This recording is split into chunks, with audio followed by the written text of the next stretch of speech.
Travelling Light by Bernard Taylor. But you said you'd be arriving tomorrow. The little woman behind the reception desk looked more and more flustered and bewildered. Gideon turned to the stranger who stood nearby, shrugged helplessly, gave an ironic grin, then turned back to the woman.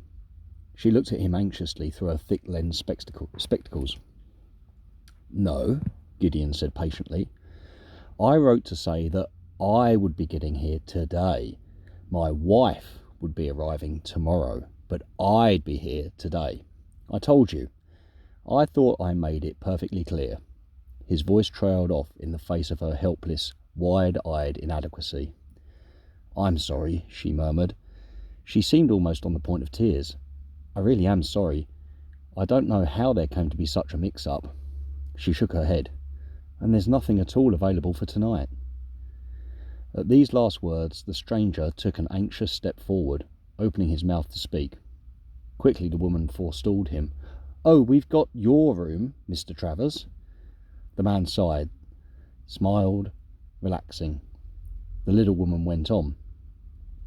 Though it seems they've given you a double room instead of the single you booked.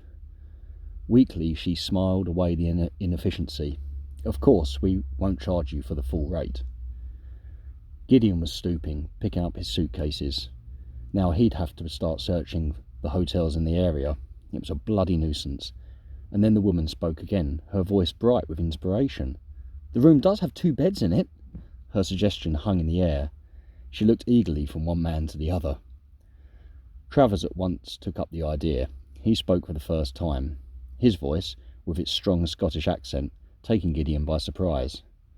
Now that's something to consider, he said. He turned to Gideon. You'd be most welcome to share. After all, it's only for a night. And I certainly don't mind. Relief swept over Gideon. He beamed at the older man. That's very kind of you. Are you quite sure? Perfectly. Travers gave him a gap-toothed smile. I'm only too glad to help. A little while later, up in the room, Gideon sat on the edge of his bed, clipping his fingernails and waiting for Travers to finish in the bathroom. Carefully, he placed the nail pairings in a nearby ashtray. Already, from the bedside table, Beth smiled at him from the narrow leather frame of her photograph. Tomorrow, Gideon thought. Tomorrow. Travers had left the bathroom door open, and now, as Gideon moved, he could see the other man as he stood at the wash basin, a hotel towel around his naked waist. He was shaving with an old-fashioned cutthroat razor. Gideon watched, admiring the dexterity with which he handled the cruel-looking instrument.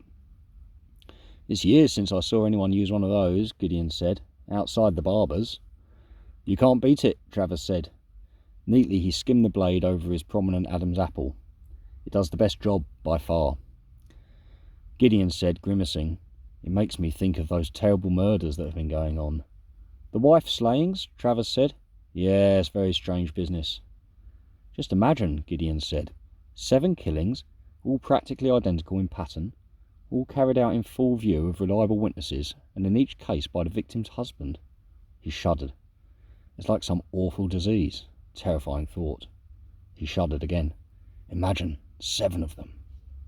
You're wrong, Travers said. 8. There was another one just this morning. He carefully circumnavigated a large wart on his chin.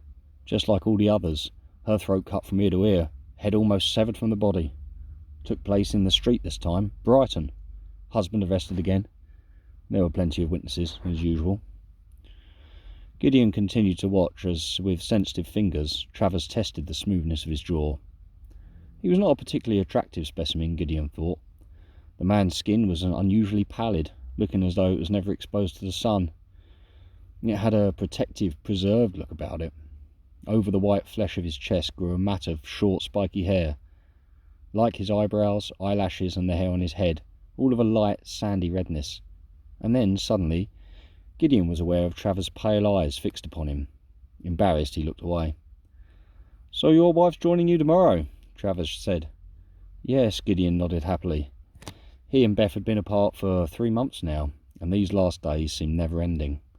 I'm doing this course, he explained, when Travers asked the reason for their separation. It's not over yet, but at least we thought we could spend my holiday together. It's a nice place. You sound as if you're pretty close, Travers said. We are, Gideon thought of Beth, pictured her lovingly, her warm, soft features, her bright, clear blue eyes. Marrying her had been the best thing he had ever done. All pride, he shrugged and smiled. She's great. Well, that's good, Travers said. Nice to hear. He shook his razor dry and slipped it back into its case. Save me shaving in the morning, he said. I'm not so fussy. He put the razor case into a plastic toilet bag. You people who go around with loads of suitcases, he said, I believe in travelling light. He came to the doorway, paused, his hand on the light switch. You want to come in here? Yes. Gideon rose from the bed. I think I'll have a shower. With the bathroom door closed behind him, Gideon stripped and stood before the mirror. Unlike Travers, he had a handsome body, tanned golden brown by the sun. His hair grew thick and richly black, its darkness contrasting with the whiteness of his smile. And today there was reason to smile. Tomorrow he would see Beth again.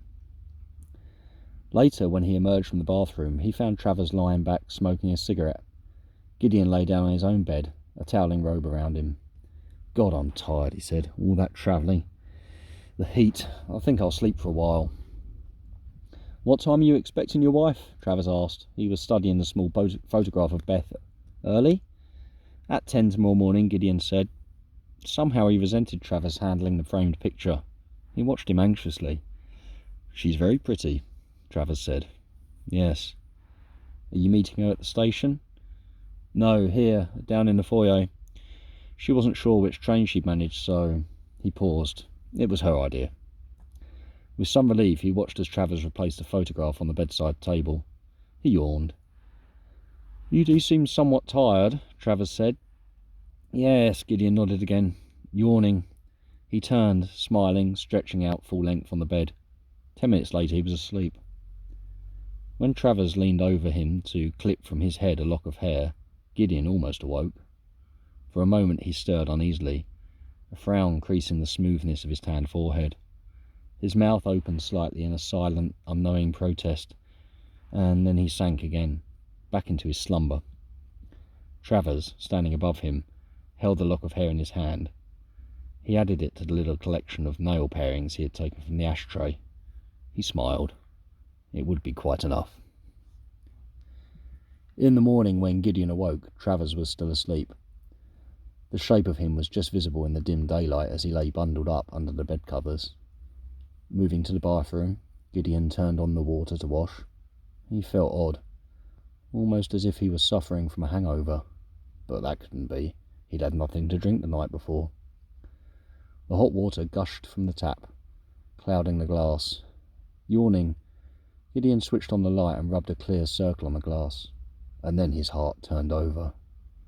He looked at his white skin and the short, sandy red hair that grew on his head and chest. He opened his mouth in a short cry of fear and horror and saw that 2 front teeth were missing. The hand that leapt to his face felt the ugly wart that stood out on his chin. Gasping for breath, he leaned over the basin, clutching at the rim for support. Dimly from the bedroom came the sounds of Travers stirring. After long moments he came in view. Gideon raised his pale eyes and looked at him through sandy eyelashes, and he saw the dark, waving hair, the smooth, tanned cheek that Beth had so often kissed. Travers smiled at him, showing white, even teeth. Don't look like that, he said. It won't be for long, and he spoke with Gideon's own voice. Gideon continued to stare, eyes wide with horror, uncomprehending and yet comprehending. Travers said with a note of impatience, You're not going to stand there all day, are you? Oh God, Gideon said, and spoke with a Scottish accent. Oh God, oh God, oh God. Travers smiled again, his cheek dimpling in the way that Beth had always loved. Come on, he said, time's getting on, and I've got an appointment at 10. He opened the toilet bag and took from it the razor case. Lifting out the razor, he tested on his thumb the keenness of its shining blade.